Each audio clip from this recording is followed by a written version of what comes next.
in trying to continue our, quest for really cool, interesting, creative, but high-quality stuff, we have great musicians, but we also have John Yamrus, who does poetry about everyday life. He dropped off a book the other day, and I couldn't believe it. I was laughing. I loved it. Everything was so down to earth. So how about a hand for John Yamrus? Good evening, everyone. I just got to get settled. I'm not used to a microphone, so bear with me if I keep popping in and out of earshot here. I don't know what you've come to expect for poetry readings, good or bad, but I'll do my best to entertain you tonight. The things I'm going to read, and I'm not going to read this whole stack, I just brought some things so I can kind of pop around from front to back of my work. I've been publishing since 1970, so I'm an old grizzled veteran of the poetry wars. Brought 3 of my newest books with me. If anybody likes what you hear, feel free to see me after the show. Let's just start out. While taking a leak today, that last drop, you know the one that usually ends up on your pants, shook off onto my hand, and it struck me. It struck me that no matter how hard we try to negate or deny our humanity, we can never really shake it.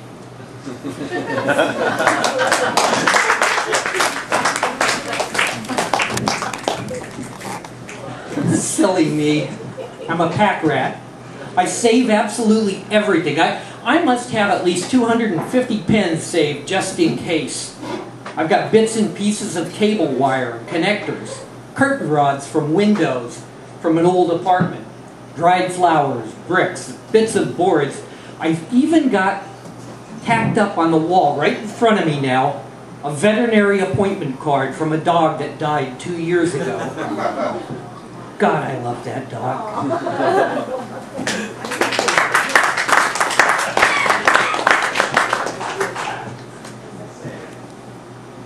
It was 2 weeks before Christmas and I was out of a job, which wasn't as bad as it sounds because the presents were all bought and the house was paid for and Kathy still had her job.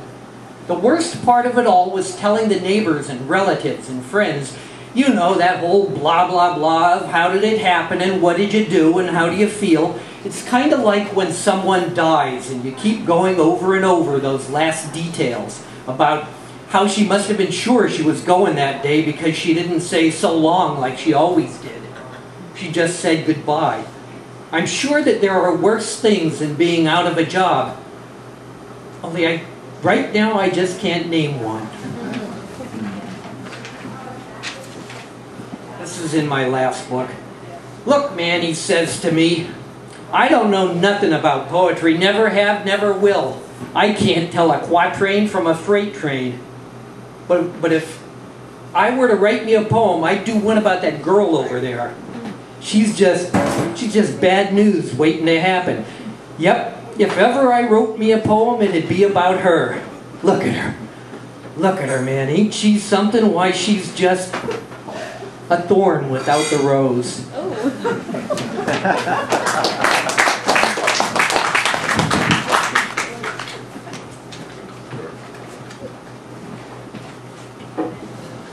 I really don't drink much, he said. Well, not like I used to anyway, but when I do, it's tequila. I don't do shots like some crazy kid. I'm smarter than that. I just sit there and sip.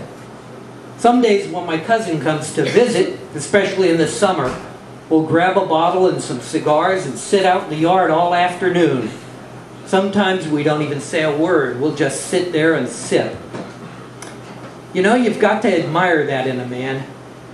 The ability to relax and ignore the approaching doom.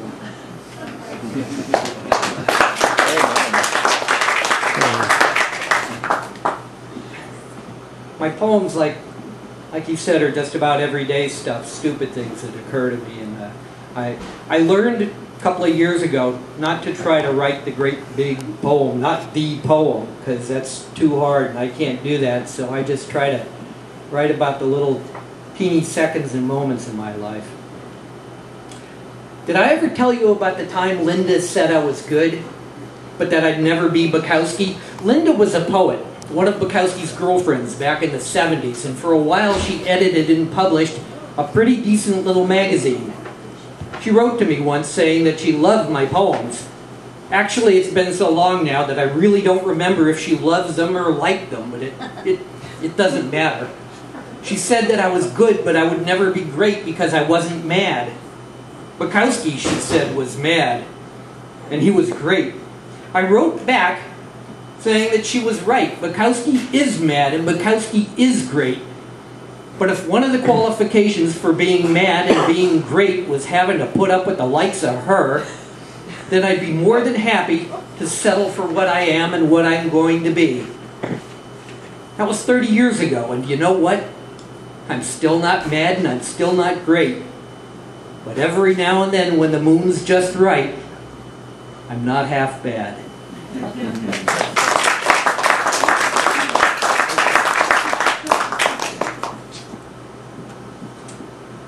This is a poem about my wife. This is 3 books ago. And just a love poem. It's called You. You are a bowl of popcorn and laughter during a moment of silence. You are pink bubblegum, the damn fool and the only person in the world I care about. You are a clock with no hands, a blue bedroom and a $20 bill. You refuse to accept the inevitable. You own way too many dresses and you can't shoot pool. You are as uncomplaining as the sea. Ultimately, no one can put you into words. Not even me.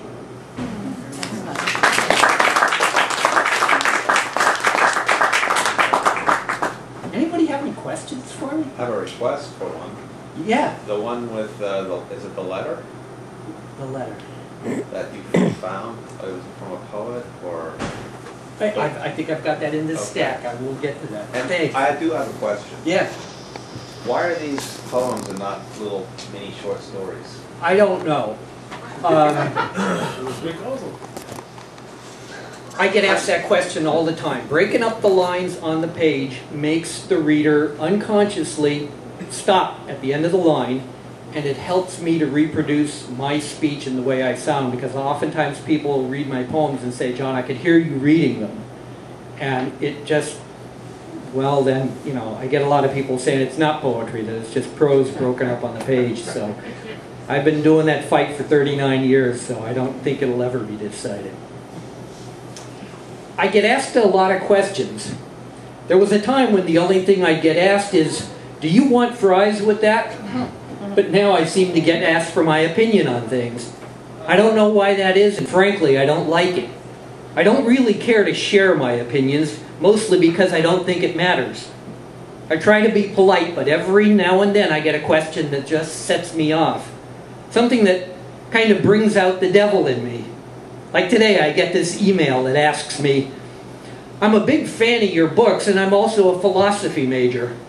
I'd be very interested in hearing your opinion on the difference between believing and knowing.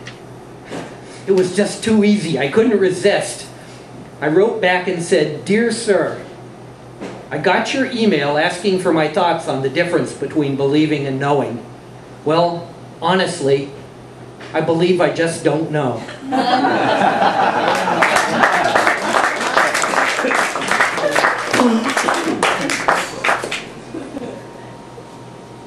They don't like it when I play Miles Davis. They don't like it when I play it in the car, in the house, or in the yard. They'd much prefer I play oldies, country, R&B, anything but Miles Davis. I suppose it's always been that way.